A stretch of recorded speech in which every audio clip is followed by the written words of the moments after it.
This hour of the Costa Report is brought to you by IBM. Big data at the speed of business. Welcome to the Costa Report. I'm Rebecca Costa, and thank you for joining me for another 2 hours of Straight Talk Radio.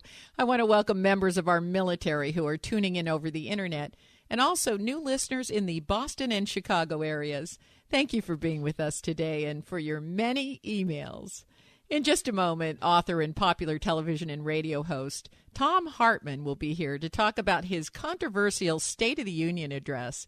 According to Hartmann, the pursuit of happiness guaranteed in the Declaration of Independence is a myth if it's not backed up by the right to work. And he also wants the minimum wage increase so that those who are willing to work for a living can earn enough to survive. Whether you agree with Hartmann or not, we have to agree that the economic data points to a growing economic divide, a divide which is eradicating the middle class and which, from a historical perspective, leads to economic and political instability. But before Mr. Hartmann joins us, as is my custom each week, let me tell you a little about his background. Thomas Carl Hartmann was born in Grand Rapids, Michigan, and grew up in Detroit and Lansing. He graduated from Michigan State University with a degree in electrical engineering, which led to Hartmann opening an electronics repair shop near the college in 1968. It was also at this time Hartmann had his first encounter with radio. He became a disc jockey at music station WITL. There's no argument that Hartmann exhibited all the traits of an entrepreneur from the very start of his career. He co-founded the Woodley Herber Company, which sold herbal products and teas, the New England Salem Children's Village, a home for children with special needs, the International Wholesale Travel and Spayberry Travel Companies, and he also co-founded a successful advertising agency. But that was just his warm-up act. In 2003, he began his radio program in Vermont, and it was quickly picked up by the American Radio Network and Sirius Satellite Radio. And by 2011, Talkers magazine was heralding Hartmann as the most popular liberal talk show host in America, with 3 million listeners and growing. Today, Hartmann also produces a daily television program called The Big Picture, which is licensed over the RT News Network and available on Free Speech TV, Dish Network, and DirecTV. And I would be remiss if I did not mention that Mr. Hartmann is a prolific writer with more than 20 books to his name. It's my pleasure to welcome to the Costa Report popular humanitarian, radio and television host and author, Thom Hartmann. Welcome to the program, Mr. Hartmann. Well, thank you, Rebecca, and thank you for that very kind introduction. One note, I didn't graduate from college. I attended, I studied, but I didn't graduate. Well, you know what? They all say, all the bios say you graduated, so let's just keep that a secret between you and me and the audience today. We don't want that getting out to college students who think it's okay not to graduate. That was a different time, too. It was. A lot easier to make your way in the world in 1968 than it is today. Wasn't it? Well, isn't that true? And I'm glad you mentioned that, because that leads us right into today's topic, which is your State of the Union address. So for openers, I'd like to ask you to explain to listeners today why you feel the Bill of Rights should be expanded to include the right to work. Well, this was something that was first proposed by Thomas Paine. He wrote a book called Agrarian Justice, and in addition to proposing unemployment insurance and Social Security and national health care and a guaranteed minimum income, he also suggested that in those times, now this was, he wrote this just a few years after Adam Smith's Wealth of Nations came out in 1776. I think Agrarian Justice was written in the 1780s. And Adam Smith had opened this discussion about, labor and the role of government in a capitalist economy or a semi-capitalist economy. There's no real pure capitalist economy, and never has been. But what Paine was saying was that capitalism fails from time to time. In fact, it fails with some regularity. And when it does, it's the job of government to step in and keep people from falling too far, too deep, too hard. And Franklin Roosevelt revived this in 1940 or 41 with his second Bill of Rights, in which he suggested that we should actually amend the Constitution to say that a right to health care, the right to food, the right to housing, and the right to a job were not privileges in the richest country in the world. They were rights, and that therefore there should be some protections around those things. It never, he died, I think about a year later, and it never went anywhere, or never went beyond him. It never lived beyond him. But I think it's these are things that are enshrined in the United Nations Declaration of Human Rights as rights. They're, we've signed a treaty agreeing that they're rights. These are things that are considered rights. They're in the Constitution of Germany. They're in the constitutions or laws of most European countries. But somehow we haven't gotten the message. Well, let me ask you this, because I think this is what, that I'm going to get a million emails about this subject, because you can't bring up the right to work without stirring a pot of controversy. So what kind of jobs should the government provide? You'll recall not long ago, the government wanted to create a bunch of green jobs, and they invested $500 million in Solyndra, and that didn't turn out very well. So frankly, from my perspective, the government's not likely to have better odds than any venture capitalist would have. So I'm not disappointed when those investments don't go well, because 80% of them aren't going to go well, but the 20% do so well that they really overcome any of the losses. That's what venture capitalists rely on. But we seem to jump on the failures of government and make a big deal out of the investments that they make in jobs that don't pan out, as opposed to the ones they do. So let me ask you this. Where would these jobs come from? How would we create them? Well, first of all, with regard to the stimulus investments in green energy, those actually produced net positive revenue for our government. Solyndra was one company. It was one of, I think, 97 different green companies that the government invested in. That's right. And the majority of them have returned very good returns. I mean, the program net is very positive. But those are not the kind of jobs that I think that the government should be providing. And frankly, I'm skeptical about the government even investing in such companies. I think that the kind of job that the government should provide and it should only be when capitalism fails, when the markets are not working correctly, mm-hmm. and there is a clear, identifiable, measurable surplus of labor. In other words, people looking for jobs who can't find jobs. At that point, then the government can be providing the kind of jobs that nobody wants to stay in for the rest of their lives. This is what FDR did back in the 1930s. He created the WPA, the Works Progress Administration. He created, actually, the first one was the CCC, the Civilian Conservation Corps.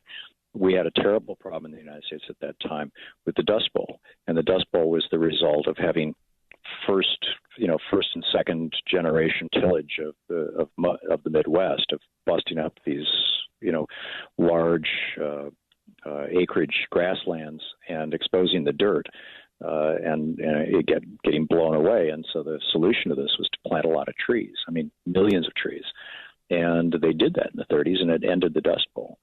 But planting trees is not a great job. It's not something that you want to do for your whole life. But on the other hand, if there are no jobs and you've got to travel to some other state and plant trees, which is hard work, but you get paid a decent enough wage that you can keep your home, that you can keep your family intact, you can provide health care to your family and education and things like that, then that seems like an altogether reasonable thing. And there's all kinds of stuff that needs to be done in this country that that in the absence and that arguably aren't even really appropriately the realm of capitalism, that have to do with public spaces. Sure. And, in just a moment, we're going to have to take a hard break here, and we're going to come to that, because I know that one of your concerns is America's aging infrastructure, and you also bring that out in your State of the Union address.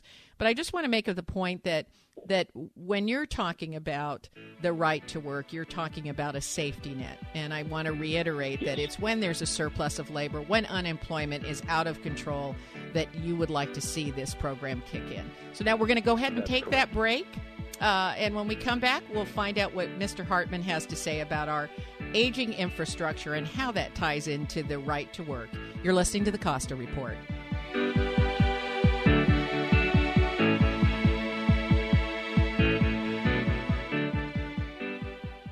Do you love creating salads as much as you enjoy eating them? Hi, I'm Amy Tobin, cookbook author and culinary expert. Dole inspires fresh and wholesome dishes for any meal with their wide selection of salad blends and all-natural salad kits. From the mild and tender texture of sweet butter lettuce to the crunch of classic romaine sprinkled with colorful shredded carrots and red cabbage, Dole has over 30 salad blends to satisfy every palate.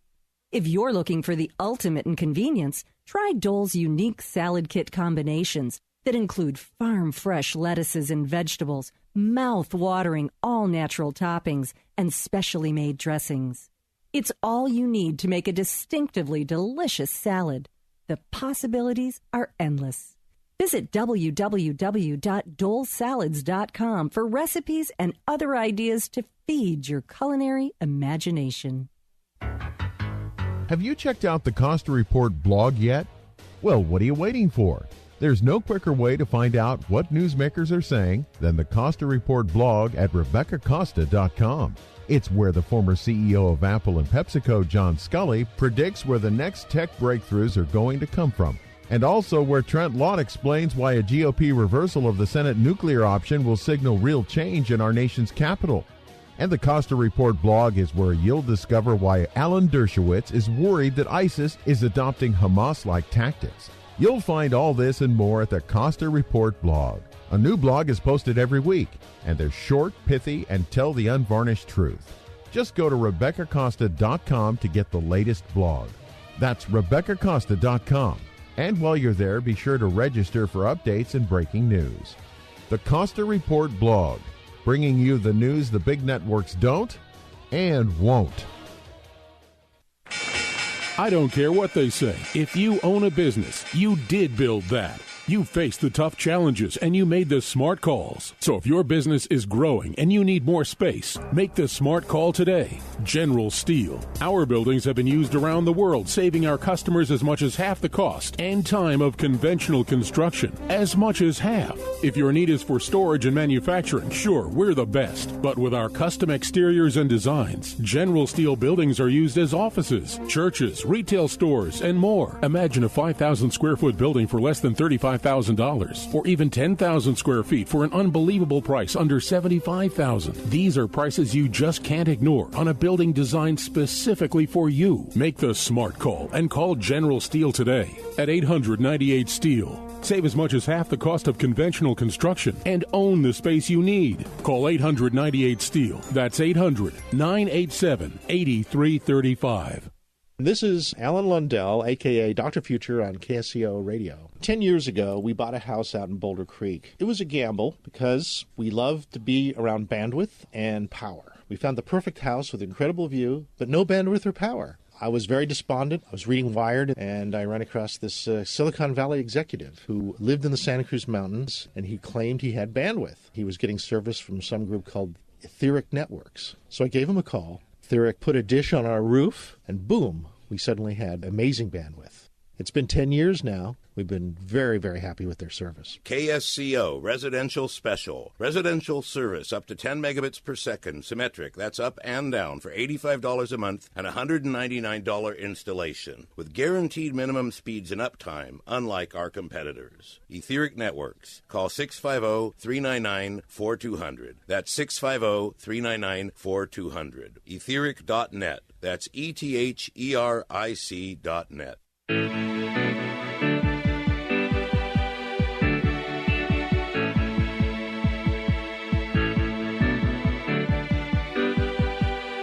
Welcome back to the Costa Report. I'm Rebecca Costa, and my guest today is radio and television host and author Thom Hartman. Now, in your State of the Union address, you make the point that there are 600,000 bridges which are considered structurally deficient in the U.S., and that sounds like the perfect opportunity to open up large public works projects to put Americans who want to work back into service, similar to the WPA and the CCC that we were talking about earlier. I take it you'd be in favor of that. In a highly qualified way, or whatever the word is for, with considerations. Building bridges is something that requires a pretty high level of sophistication. There is some menial and manual labor involved, but there's also a lot of very sophisticated labor necessary. I'm frankly more in favor of companies that do that, private corporations, for-profit corporations that do that, engaging in a competitive bidding process with the government and getting those kind of jobs. I think that there are probably a lot of things that are not that complex that people could do. Or frankly, if the government is not going to be the employer of last resort, the government could kick up employment in a fairly similar way simply by hiring a lot of these companies. And then they're going to go on, employee hiring binges because suddenly they've got billions of dollars worth of contracts to repair our bridges. Actually, but what about subsidizing these companies to provide training so that people who don't have skills can be subsidized to learn those specialized skills, such as working on bridges? I don't think you'd even have to provide a subsidy. Unions traditionally have done that sort of thing, first of all, and, at no cost to the employer. But secondly, when companies are growing and they have government contracts and an opportunity to add 500 people to their workforce and build a bridge, they're going to find those people and they're going to train them. I mean, there's just history demonstrates that. If there's no other employment opportunity, then there's a lot of things. There was a program called CETA that Jimmy Carter rolled out. It might have been actually even Richard Nixon. I know during the Carter administration it was happening because I was running a community for abused kids in New Hampshire, and we had a CETA employee, and it was something in service to America, as I recall. The TA is to America. And what it was the federal government, if you were a legitimate nonprofit, not one of these political front groups, but, I was running a community for abused kids, a real nonprofit that's doing work in the community, then you could hire, and it was based on the number of employees you had, as I recall. And so we only qualified for one person, but we could hire one person full-time, and the federal government for 1 year would pay their salary. And so, and this was all unskilled labor. We hired a guy who came in as a janitor and groundskeeper, and he worked with us for a year. He did a spectacular job. While he was there, he started working with some of the local folks, the local plumber, the local electrician. We were in the process of building a house at the time, and he learned all these skills, and he left with a really good job. And as a consequence of the on-the-job training that he got, that was a really great program. Mm-hmm. And it got the axe, as I recall, in '81. And those kind of things. I mean, there's a lot of really innovative ways to use government funds, which is all our tax dollars. We want them used well and wisely, to use them in a way that also benefits society, that doesn't just gratuitously provide jobs. Yes. Now, you also make it clear in your State of the Union address that creating a job for every person who wants work isn't enough if they can't make a livable wage, and you are in favor of raising the minimum wage. My question is, how did you arrive at the $10.10 per hour figure? I think that's what you recommended in your speech. Yeah, that's actually, I think that's what the Obama administration was recommending.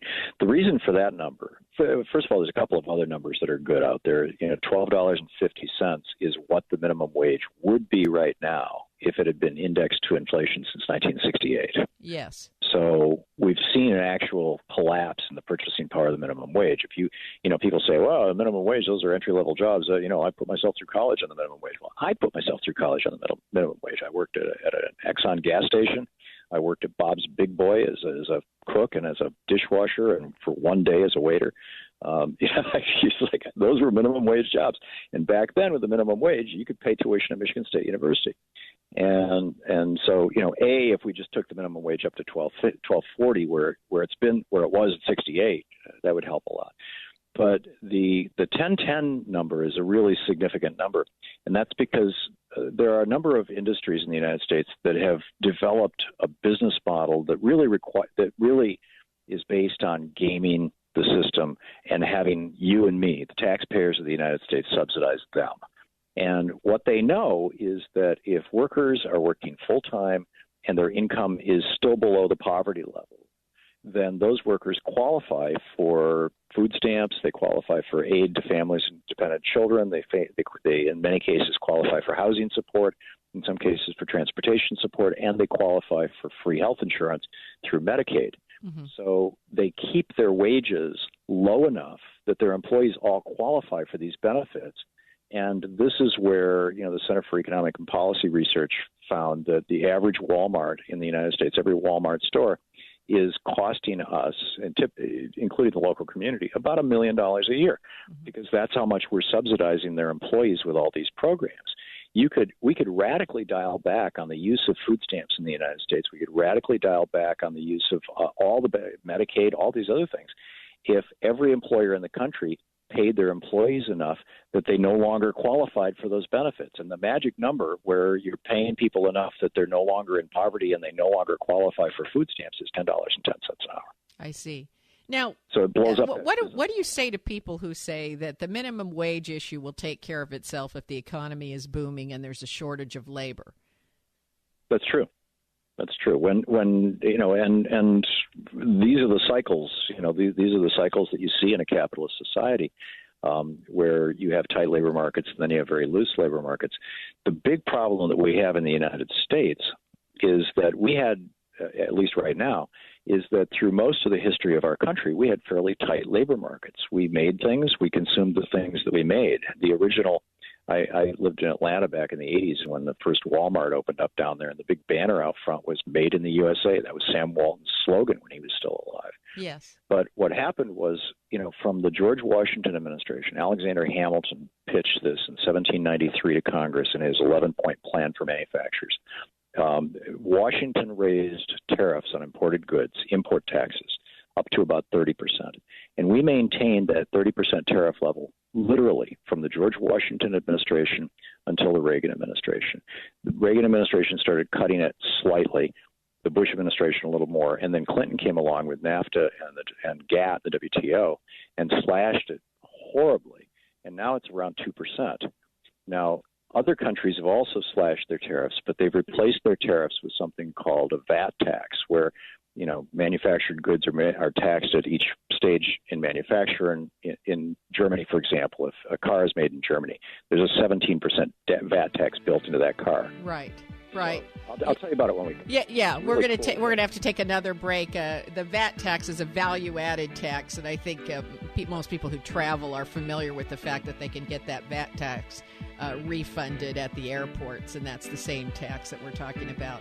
But we'll get into that when we come back from our break. Stay right where you are. We'll be right back with more from Thom Hartman. You're listening to the Costa Report.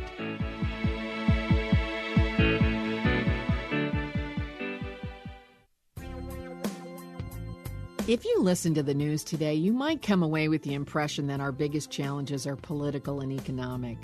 But if this were true, then countries which have different political and economic systems would be facing different problems. But they aren't. Every government and every nation is struggling with job creation, debt, immigration, climate change, terrorism, healthcare, energy, and wild swings in financial markets. So something else must be going on. That's why I'm inviting you to get a copy of The Watchman's Rattle, a book which shows how the Roman, Mayan, and Khmer empires once faced similar challenges and what we can do to avoid their fate.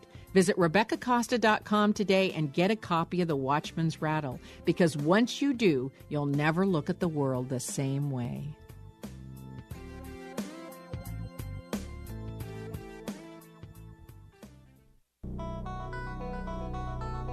As a business owner, hiring the right person can make the difference between success and failure. Hi, my name is William Templeton, and I'm the owner of Templeton Quest Investigations. When hiring a new employee for your small business, making the right choice is crucial.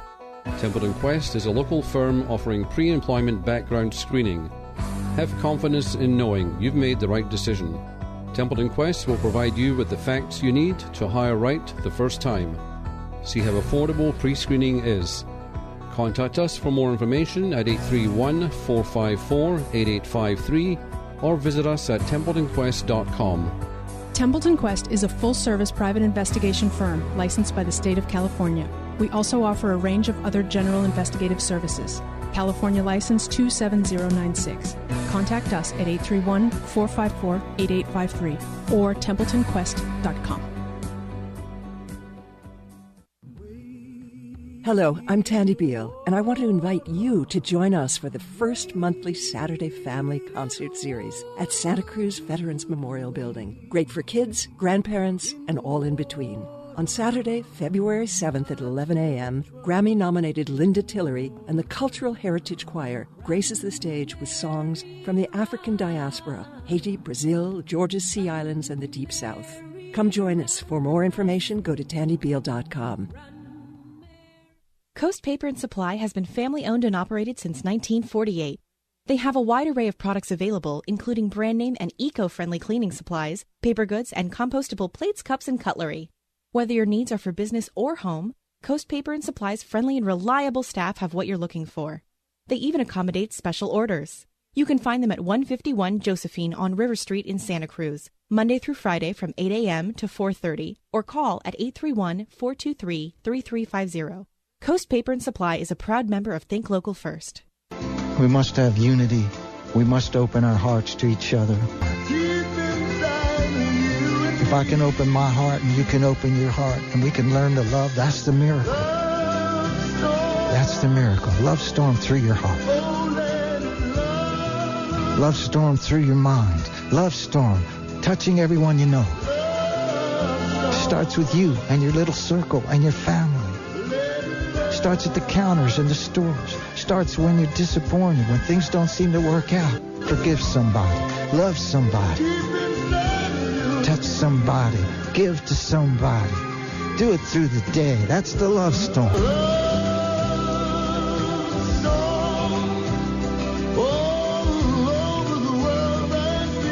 We need a love storm, and it can come out of Santa Cruz.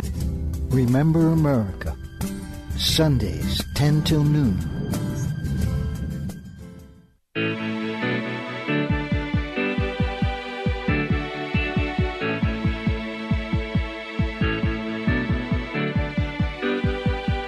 Welcome back to the Costa Report. I'm Rebecca Costa, and if you're just joining us, my guest today is Thom Hartman. And before the break, we were just starting to talk about the value-added tax, so let's pick it up there. Hey, Rebecca. Well, just real quickly, I'm sorry, forgive the long-winded reply. First of all, the way a VAT tax works is that every stage of manufacture, there's a small tax. So when a steel is made into a door, there's a small tax. But it's basically invisible. People don't even realize they're typically paying it until they see it on the receipt. But the way that countries use it is Germany will say to the United States, for example, okay, we're going to export BMWs from Germany. Once they leave Germany, because Americans aren't Germans, you get a VAT tax refund. So you get a 17% reduction in the price of the car. Yes. On the other hand, if you want to take an American car and sell it in Germany, there's going to be a 17% tax at the border. So you have the net effect of about a 35% tariff, the equivalent of a 35% tax on imported goods. And that's why Germany that's how they protect their manufacturing. That's why they still make things in Germany. Taiwan does this, South Korea does this, China does this, Japan does this, all the European countries do this. We're the only ones who are like complete idiots. We're standing out here with absolutely no protection for our trade policies. I know. And like I said, this started with Bill Clinton. And now Obama wants to put it on steroids with TPP. It's crazy. So anyhow, I agree with you. That VAT tax issue needs to be addressed. The model is being used by every industrialized country. I don't know why we've been late to the table. But let me ask you something. I'm hysterical about that word. I have to confess to you, I am very ambivalent about raising the minimum wage, and I want to explain to you why, because I think, and this is kind of difficult to explain because it's a long trail, but I live here in the Central Coast of California, and every year, due to immigration laws, when the crops all become ready at the same time, there's this mad scramble for the same small labor pool of pickers. And as a result, agricultural companies have had to raise wages and benefits, and this is where the trouble begins, because these increases are then passed on in terms of the cost of food at the grocery store. And increases in prices of food hurt the poorest among us, those who are unemployed and who are struggling. So in the long run, the pickers may be better off But overall, as a society, the poor suffer for that. And that's why I cannot decide whether I'm in favor of raising the minimum wage or not, because I'm worried that that gets passed on to the consumer and has really detrimental effects downstream. Well, it doesn't just get passed along to the consumer. It also gets passed along to the stockholders and to the executives. When the minimum wage was $12.50 in today's dollars, companies were slightly less profitable. CEOs only made 30 times what their workers make, and people had, enough money to live on. But darn well, if we go to $10.10 per agricultural worker, what that's going to do to the price of food. First of all, ag workers are exempted from minimum wage laws. And I'm quite sure the ag workers and domestic help, and there's a whole bunch of categories of waiters and waitresses who are exempt from minimum wage laws in most states. Secondly, labor is only a small piece of the cost of any product, including food. And third, and this is perhaps the most important thing, when the real job creators in our economy are people who spend 100% of their income. Because what drives an economy is not supply, it's demand. If people want something, then some entrepreneur is going to come along and say, I'll develop that and get it to them. But they've got to have enough money in their pocket to buy it.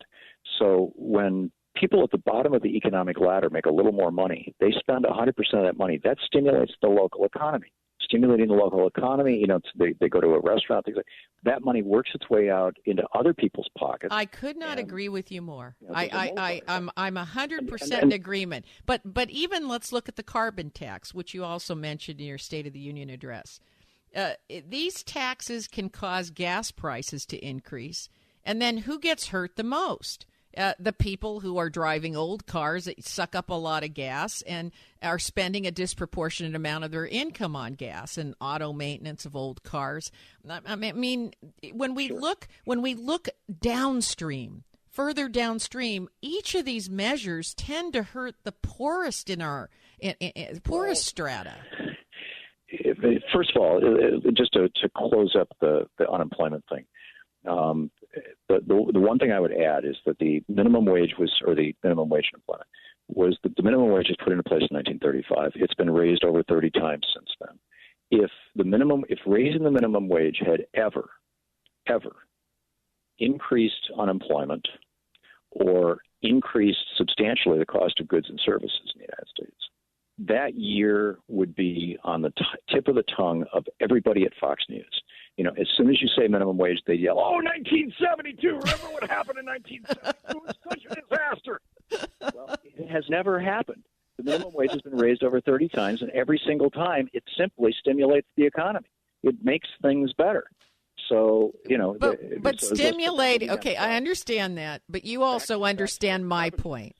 My point is that these carbon taxes, raising the minimum wage, when these costs get passed on, they raise food prices, they raise gas prices, and who can least afford to handle those increases?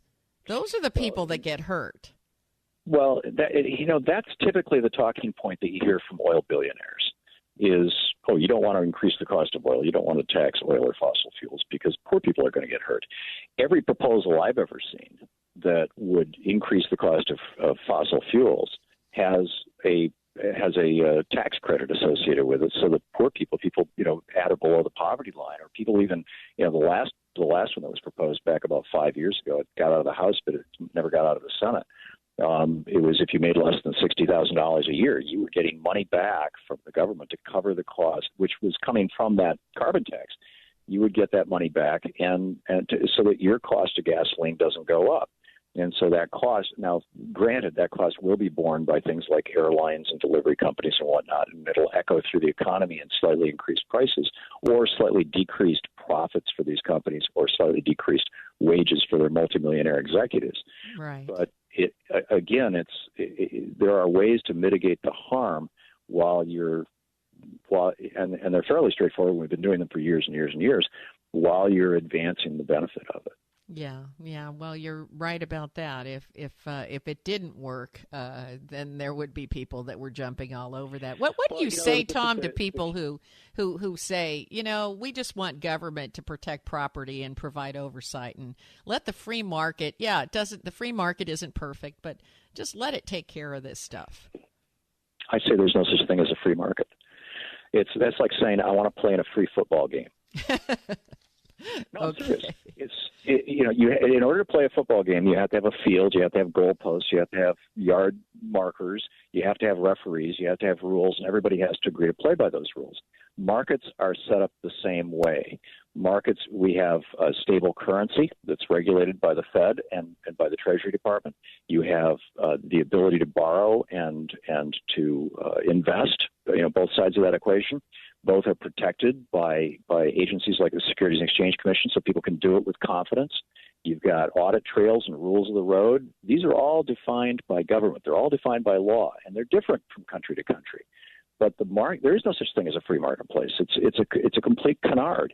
Marketplaces are created by government. And the reason why we create marketplaces, and this goes back to Adam Smith's Wealth of Nations in 1776, the reason why we create marketplaces is not just so some people can get rich.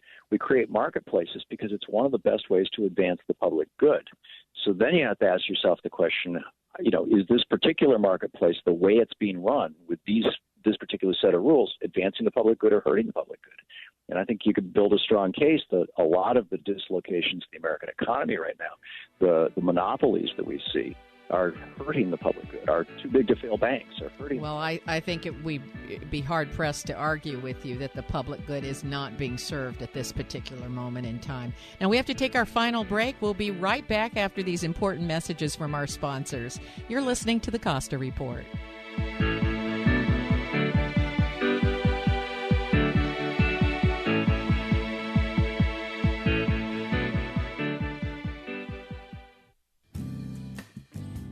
I'm here today with Scott Caraccioli of Caraccioli Cellars, and I have a question for you, Scott. What goes into making Method Champenois bubble?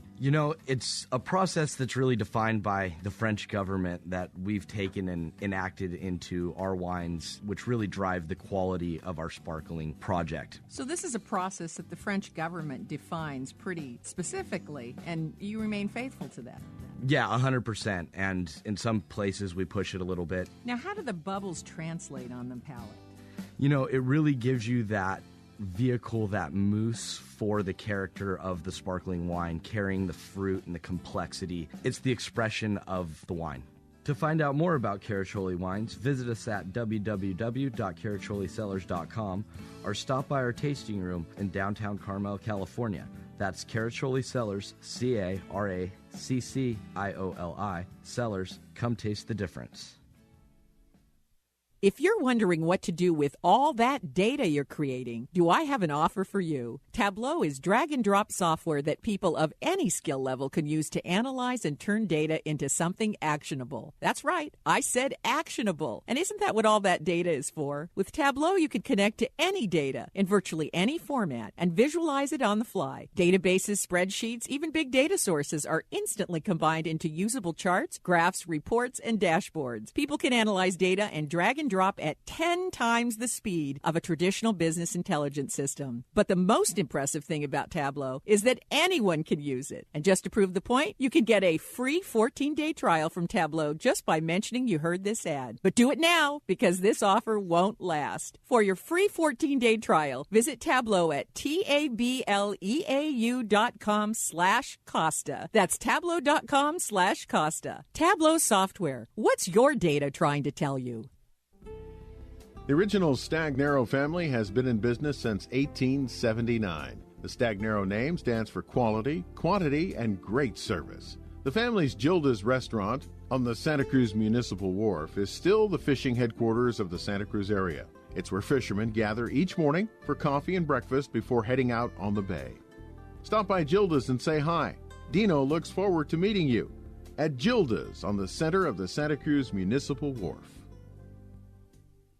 Have you noticed that food just doesn't taste good anymore? Why is that? If you eat food, you'll want to know this. Our fruits, grains, and vegetables contain less and less nutrition every year. Chances are even your organic plants don't have anywhere near the 70-plus minerals that make a plant healthy and delicious. Listen up, home gardeners, farmers, growers, and lovers of good food. This is Andy Anderson telling you that you can go beyond organic. Perk up your plants and revitalize your fields with Bloomin' Minerals from Longevity. This marvelous soil conditioner will remineralize your soil with up to 76 organically bound earth elements. That means healthier and better looking crops that resist bugs, mold, cold, and other nasties that can wipe you out. Commercial farmers are reporting faster growth, more yield, and higher brick scores. That means better tasting food for you and me. Get Bloomin' Minerals in powder and liquid form, from a spray bottle for houseplants to 55-gallon drums for professional growers. Call us now to order toll free, 888-245-0300. That's 888-245-0300.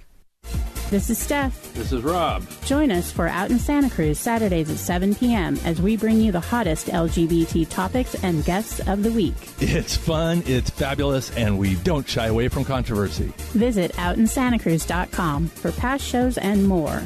And follow us on Facebook and Twitter. Remember, join us on Out in Santa Cruz at 7 p.m. Saturdays on KSCO AM 1080. I'm Steph. I'm Rob. And you've been queered.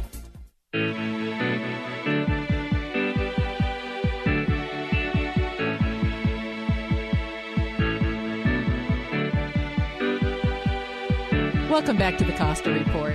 I'm Rebecca Costa, and my guest today is Thom Hartman.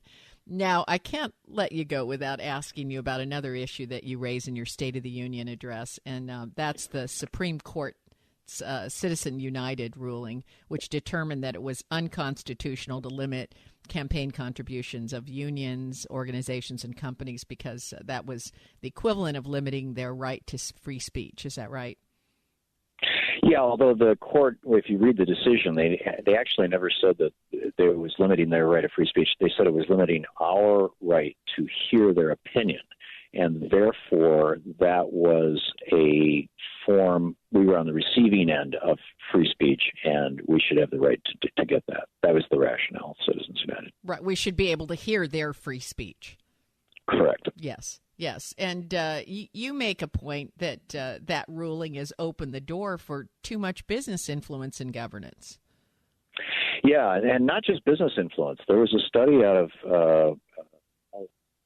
Stanford, I think it was about 2 months ago. A fellow by the name of Giles, Giles, was the lead author, and they found that over the last 15 years in the United States, if you look at the legislative priorities of the top 5% of Americans, those happen with really high regularity.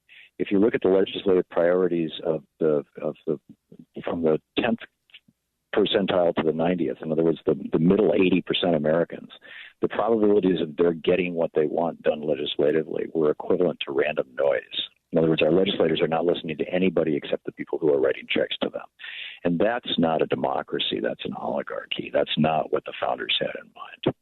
But it's funny that if you speak to any politician in office, one of their top complaints is how much of the time that they have that they spend raising funds to run for the next election. I think everyone working in Washington wants to spend more time governing than raising money. They hate doing it. But if that's the case, why hasn't anything substantial been done on election reform? I mean, what's your opinion? I think that at the end of the day, this is a bipartisan issue. I agree with you, and I know a lot of Republicans who have said to me, both on the air and off, that Citizens United has made life really hard for them because they have to spend even more time begging for money than they had to before. And they hate no that. way to run a government. Yeah, they hate doing it. On the other hand, there's a small number of fairly powerful politicians in both parties who are beholden in a large way to very, very large financial interests, whether it's the Koch brothers in the Republican Party or Wall Street in the Democratic Party.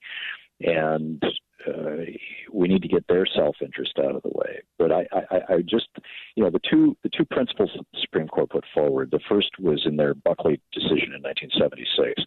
From the time of George Washington until 1976, everybody in America agreed spending money on anything, including political campaigns, was a behavior, and that we can regulate behaviors under the law. The Supreme Court in 76 concluded that no, it's not a behavior, it's actually speech, and it's protected by the First Amendment. And then in 2010, they added to that an interpretation of an old 1886 ruling that said that corporations should have 14th Amendment protection, equal protection. The 14th Amendment is the Equal Protection Clause. It was passed to free the slaves. But the Supreme Court decided this should free the corporations, which means now that even foreign corporations, and this has already happened, can buy American politicians. It's a very, very dysfunctional system.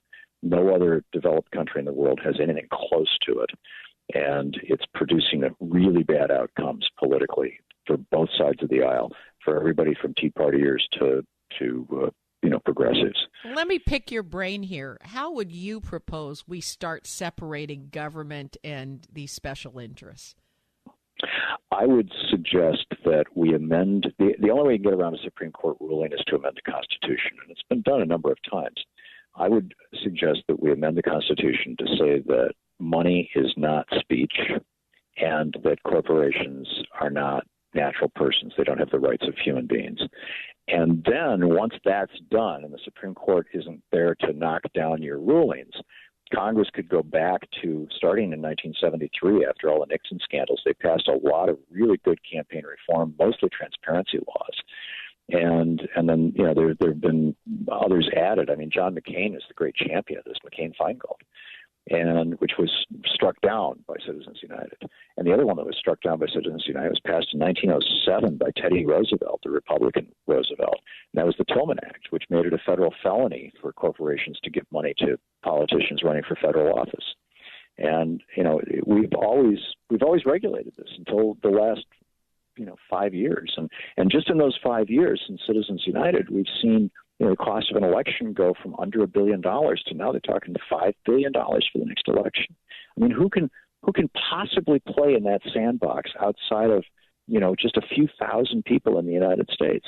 There were of the $1 billion that was spent in the last presidential election, there was I'm trying to remember the exact number. I don't. It's in the neighborhood of between 300 and 400 million of that was provided by fewer than 200 people.